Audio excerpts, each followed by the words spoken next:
Today, we're diving into a lost world, an ancient civilization that was every bit as big and complex as Egypt or Mesopotamia. But here's the thing, they left behind a puzzle.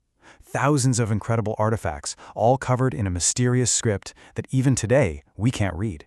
So how do we tell their story? Well, we have to look at the clues they left behind, their bricks, their beads, and their bones. So let's just start with that question. Put yourself in the shoes of an archaeologist for a second. You've just stumbled upon the ruins of a massive ancient city.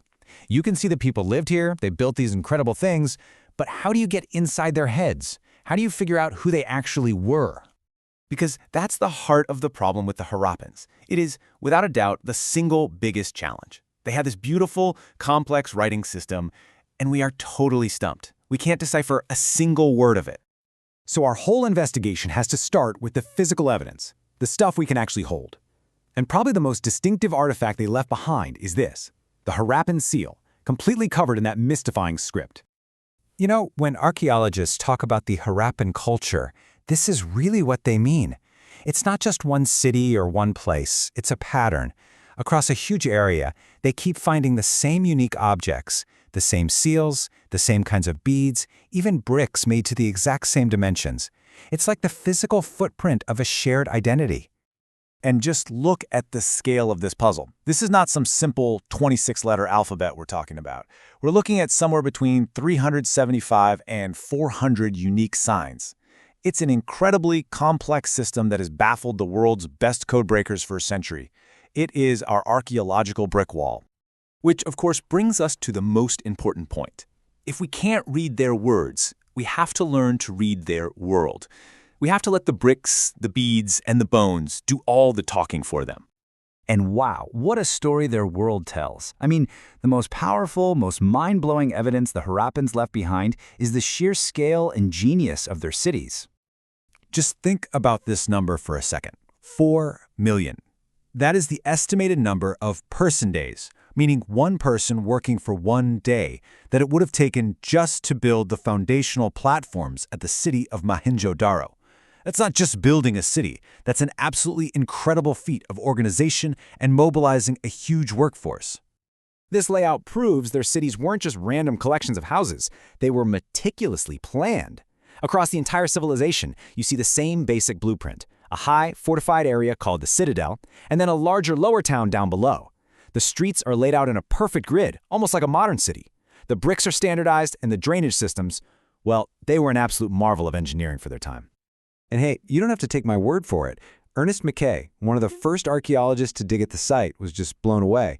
He wrote that basically every single house was connected to covered drains in the street, which even had special points for cleaning. This kind of city-wide sanitation system was just unheard of anywhere else in the ancient world. And up on that high citadel, we find these really unique buildings, not just regular houses. The most famous one is the Great Bath at Mohenjo-Daro. It's this massive, perfectly waterproof tank.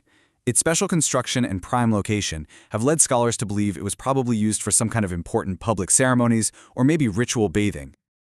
Okay, so we've seen the big picture of these amazing cities, but what about the people who actually live there?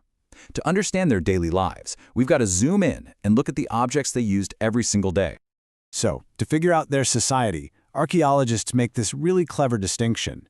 They look at the utilitarian objects, you know, the everyday pottery, the grinding stones, the needles that you'd find pretty much everywhere, and then they compare those to the luxury objects, things like gold jewelry or pots made of a special material called faience. And here's the big clue. These luxury items are almost only ever found in the big cities, which strongly suggests that's where the wealth and the power were concentrated. And the variety of materials they worked with is just astounding. They used beautiful red carnelian, precious blue lapis lazuli that came from what is now Afghanistan, copper, bronze, gold, shell from the coasts, and they even created their own man-made ceramic called faience. These were truly master artisans. So that raises a question, right? Where did they get something like lapis lazuli all the way from Afghanistan? The answer is through enormous trade networks. What's so amazing is that we actually have texts from ancient Mesopotamia that talk about trading with a far-off land they called Meluha. And today, most scholars are convinced that Meluha was the Harappan region. This was not some isolated civilization.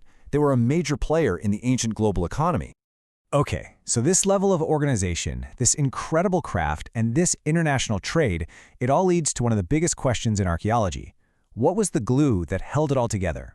Who was in charge, and what did these people believe? Right? You can't have perfectly planned cities, standardized weights and measures, and trade networks stretching for thousands of miles by accident. Somebody, or some group of people, was making big decisions and making sure they were carried out across a vast territory. The question is, who? Well, archaeologists are still debating this one. One idea is that it was a totally egalitarian society, with no rulers at all. Another is that maybe each major city had its own king or ruling council.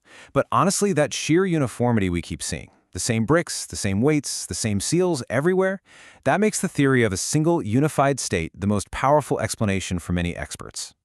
So if there were rulers, where are their grand palaces or giant statues? Well, we have a couple of really tantalizing clues. There's this famous stone figure that's been nicknamed the Priest King because of its formal, almost regal appearance. And then there are seals that show this powerful figure sitting in what looks like a yogic pose, which some have interpreted as an early version of the god Shiva. But we have to be really careful here. These are just interpretations, educated guesses based on very little evidence. And this is exactly where archaeology gets tricky. It's really tempting to try and connect that proto-Shiva figure on the seal to later Hindu beliefs. See, the earliest Hindu texts, the Rig Veda, mention a god named Rudra, who later gets associated with Shiva. But the Rudra in the Rig Veda is described as a wild storm god, an archer, nothing like the calm, meditative figure on the seal. The evidence just doesn't quite line up. So, we have this vast, highly organized, and incredibly sophisticated civilization, and then around 1900 BCE, it all starts to fall apart. This is perhaps the greatest mystery of all. The timeline here shows a really clear decline. After 7 centuries of stability and growth, the things that define their culture, the seals, the unique script, the standardized weights, they all start to disappear, and people begin walking away from the great cities. So what on earth happened? Well, there's no real evidence of a big war or a massive invasion. Instead, archaeologists now think it was more like a perfect storm of factors. You've got climate change, maybe leading to severe droughts. You have deforestation from building all those cities and firing billions of bricks. Maybe rivers shifted their course, leaving major cities high and dry. Whatever the exact mix of causes, that unifying state seems to have collapsed, and the great urban centers faded away as people moved toward a more rural way of life. And this brings us right back to where we started. We've built this entire, incredible story of a civilization without being able to read a single word they wrote. It's an amazing feat of archaeological detective work, but it leaves us with one final nagging thought. If one day we do crack their code, will it confirm everything we think we know? Or will the Harappans finally get to tell us a story we never, ever could have imagined?